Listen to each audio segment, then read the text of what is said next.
श्री स्वामी समर्थ. चला मग मंडळी, आज एक परत नवीन छानसा व्हिडिओ तुमच्यासोबत शेअर करत आहे.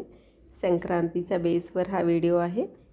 तर व्हिडिओ कसा केला आहे तुम्हाला बघायचं असेल, हे डेकोरेशन कसं केलं आहे, तर व्हिडिओ शेवटपर्यंत नक्की बघा.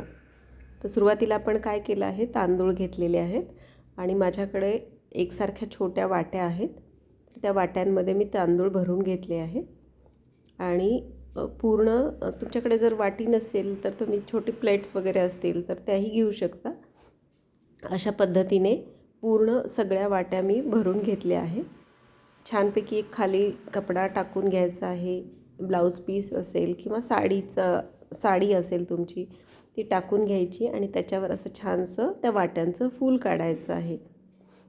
आता आपण फूल काढणार नाही आहोत, पुढे काय होते नक्की बघा, व्हिडिओ शेवटपर्यंत नक्की बघा.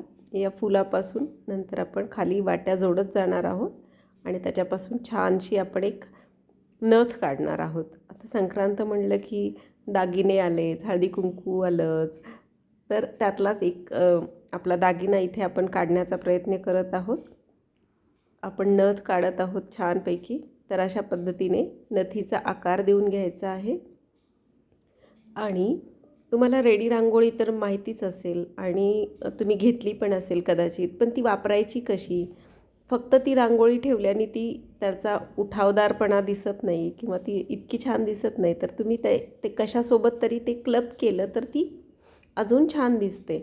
तर त्यामुळे तुम्ही ते रेडी रांगोळी, आता मी इथे वापरली आहे रेडी रांगोळी, तर ते ठेवल्याबरोबर बघा तुम्ही लुकमध्ये किती फरक पडला आहे. आणि ही छान छान छोटी छोटी फुलं आहेत माझ्याकडे. तर ही फुलं त्या तांदळाच्या मध्यभागी मी ठेवणार आहे, वाटीच्या मध्यभागी. त्यामुळे त्या पूर्ण नथीचा एक छानसा वेगळा लुक तयार होणार आहे. आणि आपण जर तांदूळ घेतले आहेत तर खाली असा निळा रंग वगैरे असा घ्यायचा आहे. जर तुम्ही गहू घेतले तर गव्हाला कॉम्प्लिमेंटरी जो कलर असेल तो घ्यायचा आहे, जेणेकरून आपण जे वर डेकोरेशन करतो ते छानपैकी उठून दिसेल. तर अशी सगळ्या वाट्यांमध्ये फुलं ठेवून झालेली आहेत आणि नथ आपण कंप्लीट करत आहोत. खाली आता तांदूळ फक्त थोडेसे टाकायचे आहेत आणि हाताच्या बोटांच्या साहाय्याने आपण त्याला छानसा असा आकार द्यायचा आहे. खालचा कपडा सरकू नये म्हणून थोडंसं त्याला धरायचं आहे. आणि ही आता आपली नथ पूर्ण झालेली आहे. तुम्हाला याच्या आधीही मी संक्रांतीचे बरेचसे व्हिडिओ टाकलेले आहेत. तुम्हाला अजून वेगळं जर डेकोरेशन किंवा रांगोळी बघायची असेल तर माझ्या चॅनलला नक्की व्हिजिट करा. तुम्ही सगळे व्हिडिओ बघा, तुम्हाला खूप आवडतील. आणि चॅनलवर नवीन असाल तर चॅनलला सबस्क्राईब करा. आता आपण जो कपडा टाकलेला आहे त्याच्या शेजारी गहू टाकून घेणार आहोत. आणि जर आपण वाटीत गहू भरले असतील तर शेजारी आपण तांदूळ टाकणार आहोत. तर आता मी इथे गहू टाकून घेते आणि गव्हाची एक स्ट्रेट लाईन यावी म्हणून मी एका साईडनी एक छानशी पट्टी ठेवलेली आहे की त्या पट्टीमुळे आपल्याला फार काही मेहनत करायची गरज पडणार नाही. आपलं डेकोरेशन लगेच तयार होईल. त्याच्यानंतर आपण त्या गव्हावर बांगड्या ठेवलेल्या आहेत आणि बांगड्या, गळ्यातलं नथ, हे सगळं आपण सौभाग्य अलंकार म्हणून जे वापरतो त्या सगळ्याचा इथे आपण उपयोग केलेला आहे.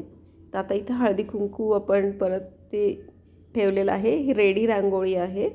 हळदी कुंकाचे असे पॅच आहेत. तुम्हाला हवे असतील तर तुम्ही मला नक्की सांगा. आणि छानशी 2 सूप आहेत माझ्याकडे, ती ठेवलेली आहेत. हळदी कुंकाचं पान आहे आणि त्याच पद्धतीने आपण जे सुगडं छोटी वापरतो तर त्या सुगडामध्ये सुद्धा हळदी कुंकू भरून मी इथे डेकोरेशनसाठी ठेवलेलं आहे. तुम्ही ह्याच्यात थोडाफार बदल करू शकता तुम्हाला आवडेल तसं. तर व्हिडिओ कसा झाला आहे बघा. आवडल्यास नक्की लाईक करा आणि तुमच्या मैत्रिणींसोबत शेअर करायला अजिबात विसरू नका. व्हिडिओवर नवीन असाल तर सबस्क्राईब करा. आणि व्हिडिओ कसा वाटला ते मला नक्की कमेंटमध्ये सांगा. अजून अशा पद्धतीचं डेकोरेशन तुम्हाला आवडत असेल तर नक्की सांगा. Like, share and subscribe. Thank you.